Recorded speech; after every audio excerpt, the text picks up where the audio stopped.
Hey guys, Firebat here with the Whispers of the Old Gods card review at number 6. If you want to see previous parts, click the thumbnails to my left. If you want to see a specific card, just click the card below me. Anyways, I'm going to hop right into it. First off, we have Hammer of Twilight.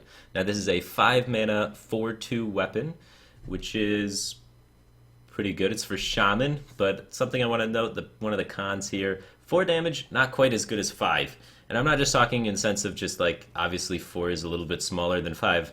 I'm saying like in Hearthstone, at the turn where you're going to play Twilight Hammer, which is likely turn 5 unless you run Innervate in your Shaman, then you're not going to be finding too many minions that are going to be having 4 health. Most things are probably going to be around 5 health because most of the 5 drops in the game have 5 health. So I'm not sure how this is going to really line up with things. Shaman doesn't have great ways of dealing 1 damage. Most of Shaman's damage effects are in groups of 3. So how well is it going to really line up in the metagame? At the moment, doesn't seem great, but I mean that's definitely going to change, obviously with Standard coming out and with the new cards from Whispers of the Old Gods coming out. So maybe it'll be able to remove things a little bit better. So that's the downside. The upside of the weapon is you get a 4/2 body. How valuable is a 4/2 body if you're having to combo cards to be able to remove things? You have to swing in with the Hammer of Twilight and play another card from your hand to be able to kill things, but then at the end of the day you get a 4/2 out of that transaction. Worth it? I don't think it's going to be that exceptional. I think the card will see play just by merit that it's a weapon, and weapons are good, but I don't think it's going to be a card that people are going to be super thrilled about. So maybe a little pessimistic on it, but seems like a pretty meh card. Next up we have Blood of the Ancient One. This is a 9 mana 9/9. If you have 2 of these under your control at the end of the turn, you merge them together and they become the Ancient One, which is a 9 mana 30/30. So I mean that's a lot of potential stats, but at the end of the day it seems like it's kind of slow. Maybe it'll see play in Arena. I doubt there's going to be constructed decks that play this unless there's some maybe effects that can pull it out of your hand and bring it onto the board, like maybe an Ancestral's Call Shaman. Things like that could happen, I guess, but even then if you get the Dream to connect, I feel like people are going to use hard removal and crush all of your dreams. So maybe we'll see a highlight video of it, but I don't think it's going to see too much play. Next up we have Blood Warriors. This is a 3 mana warrior card. Add a copy of each damage friendly minion to your hand. So it's sort of like an end game value card, maybe for some sort of control warrior or fatigue warrior. Seems like the effect might be a little difficult to get off on your like late game bombs, like things like Sylvanas or Ysera, cards like that. But one where situation I could see it seeing a lot of play in is in a fatigue warrior to replicate your Death Lords and then get more Death Lords down to then pull more minions from your opponent's deck to be able to win that fatigue race even better in control matchups. But I think there's a lot better alternatives out there that kind of fill that role and do what this card does. Things like Elise and Justicar and just random big legendaries will probably get this card's job done without being situational and awkward. There's potential synergy with Patron, being able to replicate more patrons, because Patron, generally speaking, has a lot of whirlwind effects, gets a lot of damaged minions, although I don't think it's going to be great in Patron. I think Battle Rage kind of fills that role a little bit better. Drawing cards from your deck seems to be better than drawing additional minions, because the minions, after you've already used the whirlwind effect, aren't really that great in Patron. So I don't think it's going to see too much play in Patron. I think it's a little bit too slow for what Patron sort of is now, which is not a combo deck, but a mid-rangey tempo deck. Next up we have Call of the Wild. This is a card I'm really excited about.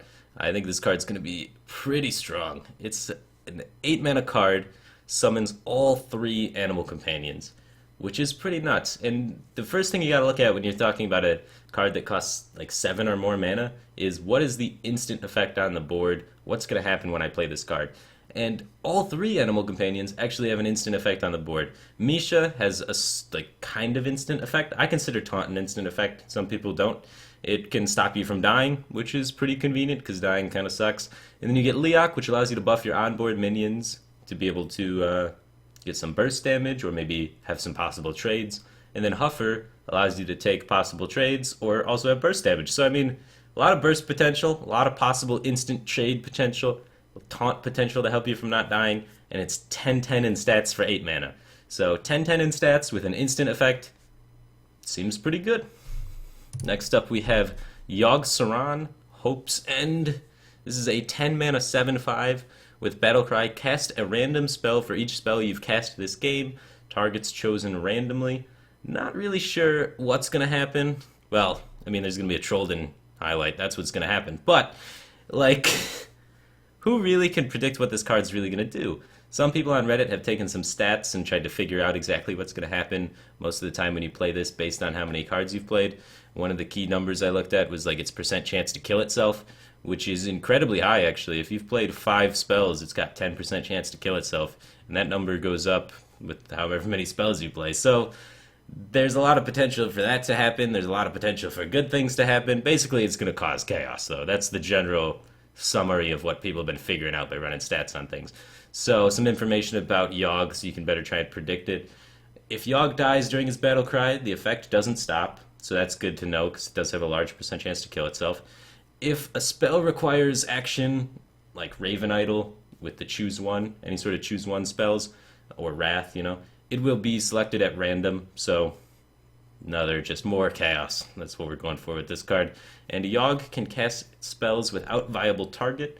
If it does this, then nothing will happen. So if there's no minions on the entire field with 2 or less attack, and then you get Shadow Word Pain, then it just counts as one of your spells that Yogg casts and nothing happens. And it doesn't trigger on-spell cast events, even though the card text reads, cast a random spell. It doesn't count as casting a spell for Counterspell. It doesn't count as casting a spell for Mana Worm. It doesn't count as casting a spell for Violet Teacher. So, some interesting little tidbits about Yogg's mechanics there. But really, we don't know what's going to happen. I guarantee you it's going to see a lot of play, though, in the first few weeks of the expansion, just because it's going to be hilarious. So I'm pretty excited to see this card get cast. Next up, we have Spreading Madness. This is a 3-mana Warlock card. Deal 9 damage randomly split among all characters. Because Implosion's leaving the format, we need another crazy RNG card to fill its role and make Warlock salty. So this is a comeback card for when you have no board, kind of like Hellfire. If you don't have anything on the board, the downside for you is a lot more minimal until it hits you in the face for 9.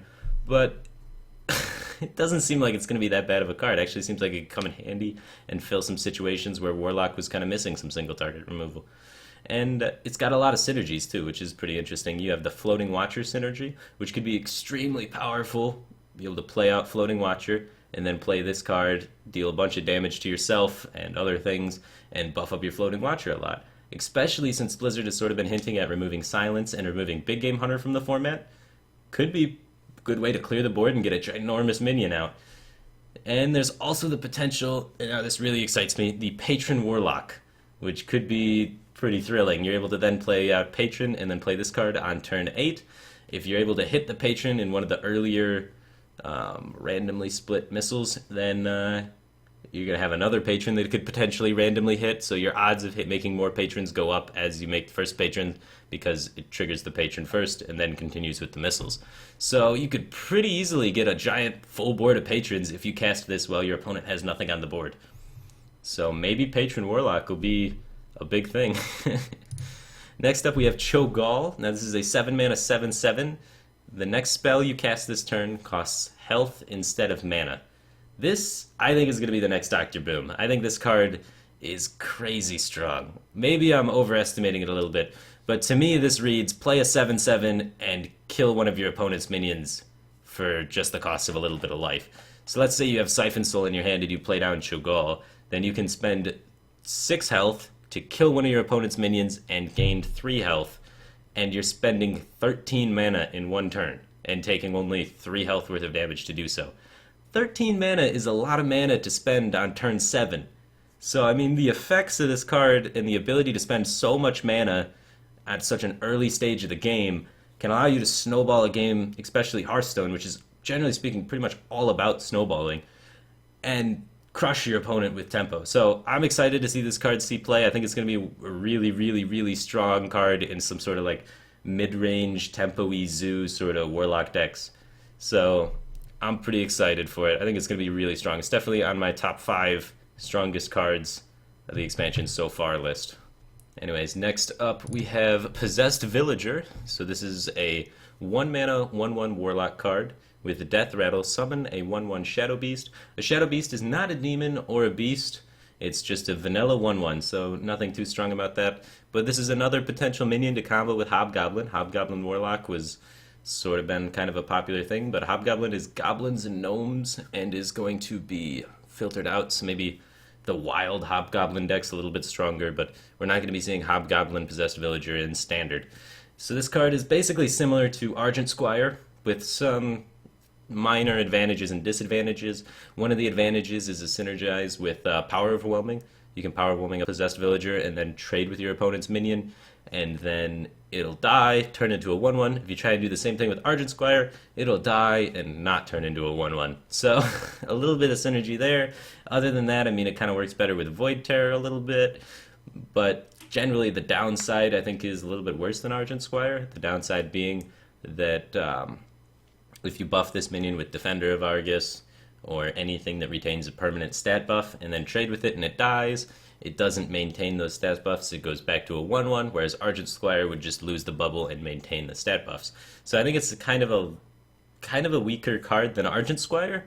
So I mean, the card's got a lot of competition on the one slot in Warlock. It's got to compete with Voidwalker, which is really strong. It's got to compete with Flame Imp, which is really strong, and it's got to compete with Argent Squire, which is pretty strong. So I don't know if this is going to see too much play. I think it'll definitely see a little bit of play and some sort of Zooey Warlocky decks, because I mean, it's a pretty good Zooey card. But is it going to be great? Probably not great. I think it's going to be fairly mediocre, and that's been kind of the theme throughout a lot of this set, is a lot of cards have been just like, yeah, I mean, people will play this, but is it going to be the stellar card of the deck? Nah, it just seems like it's pretty good, which I think is good. I think that's fairly good card design. Next up we have Wisps of the Old Gods. So this is a 7-mana Druid card. Choose one, summon 7 1/1 Wisps, or give your minions +2/+2. This card's pretty terrible. It's much like Dark Whispers, which was a card came out in a previous set, which was a 6-mana card to summon 5 1/1s, or give one thing +5/+5. And it's basically just two really bad options on this card. Like, you have on the one hand, you can summon 7 1/1s for 7 mana, which is really bad when you think about other things that also summon 7 1/1s. So one thing that comes to mind, Onyxia, is a 9-mana card that summons 7 1/1s and an 8/8. So this card is 2 mana cheaper, except you don't get the 8/8. I think an 8/8's worth 2 mana over the flexibility. And then if you look at the +2/+2, other cards that give +2/+2, there's Everyfin is Awesome, which is an unplayable card that gives +2/+2, but gets discounted for every Murloc in play, so that's some potential there. Cenarius can give all your minions +2/+2, and it's a 5/8 at the same time for only 2 more mana. Is a 5/8 worth 2 mana, or is the flexibility of this card better? I think the issue here is both of these options just kind of suck, so the card's probably not going to see any play. Next up, we have Sagoth the Slitherer. Sagoth the Slitherer is a 9-mana 5/9 neutral legendary. I think it's kind of expensive for what it does. I think if it was like even 8 mana, it would be much stronger. Like, the effect of can't be targeted by spells is maybe a bit over budgeted here, but especially since it's a legendary, right? People can only run one of it, so you can make it a little bit stronger than a standard card. But I do still think it's going to see some play. It's got some great Yogg-Saron synergy. You can play it on turn 9, then drop Yogg-Saron on turn 10. Yogg-Saron's the card that does random spells at random things, and it's not going to do any random spells at Sagoth the Slitherer, because he cannot be targeted by spells. So it's also got some Aviana synergy. You can play Aviana and then play this guy out for 1 mana, and then have your Aviana protected by Sagoth the Super Taunt, basically, because they can't silence to get through the taunt, or they can't use removal spells to get through the taunt. So it can help protect your Aviana a little bit better than maybe other alternative taunts could. So it's pretty good. And then one thing I think about a lot is how much is it being overpriced really affect the potential of this card? Because if you look at like what you do when you play Ancient of War, how often do you play Ancient of War and then just hero power pass afterwards? Like, a lot of times, I think, at least for me. Most of the time when I play Ancient War, I'm not really using the 3 mana. So really the only benefit is if you find it on like turn 7 or 8, it being playable a turn earlier is really, really powerful. So, but later stages of the game, it sort of balances out, and then you're spending your whole turn just developing that minion anyway. It really sucks that it's 9 mana instead of 8 mana, because then you can't like Wrath or Hero Power or Frostbolt or anything with it. It's a very powerful card. I think it'll see a lot of play. And I think it being kind of expensive isn't as bad of a downside as a lot of people are sort of making it out to be. So I expect this to be a very powerful card in the set. Alright, well, that's about it. Thanks everyone for watching. If you liked the video, feel free to subscribe to get a notification for when the next segment goes live, and check out the thumbnails for the previous segments if you missed any of them. That's it for me, guys. Bat out. And looking at the spells, there's only a few bad ones, like Ice Lance can be pretty bad. Some of the secrets can be pretty bad. Mirror images can be, like, pretty bad. You don't get